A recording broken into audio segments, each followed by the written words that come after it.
to fight on the landing ground.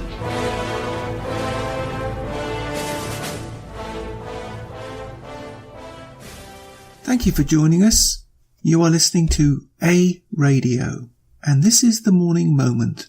Please click on the follow button on Spreaker.com. This is a piece that introduces those who don't know who this guy is. That is Jacob Rees Mogg, who says he will not support Theresa May on so-called soft Brexit. I contend, as do others, that he is in fact a Prime Minister in waiting. He is exposing Theresa May for the fraud she is, that being someone who is doing their darndest to scupper Brexit while outwardly appearing to support it. I think it's that simple. Take a listen to his very measured and well-argued points. Britain could do far worse than have this person in charge. Well, that's my view. Take a listen. Links on my site. Let's talk to Jacob Rees Mogg, Conservative MP, Chairman of the Brexit supporting group of the Conservative MPs, the European Research Group.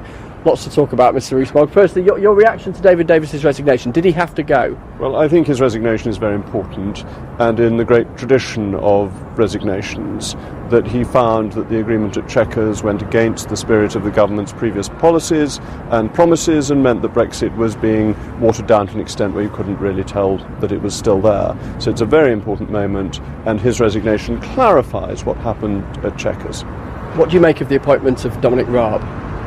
Dominic is very able, but the key is who will be doing these negotiations. Will it continue to be number 10 Downing Street, or will it be done by Dominic? If Dominic were to do them, they would be much better negotiations. But if the Prime Minister is continuing to give in to Brussels and basically avoid Brexit, then his appointment won't make any difference.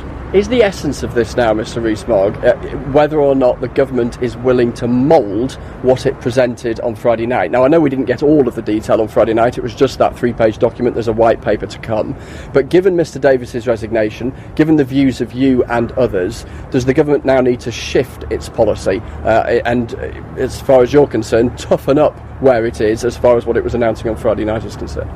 Yes, what the government did at Chequers was got together a group of people who all stuck to what they'd said before the referendum. So all the people who backed Remain, including the Prime Minister, carried on backing Remain and Brexit in name only, and all those who'd backed Leave carried on calling for Leave.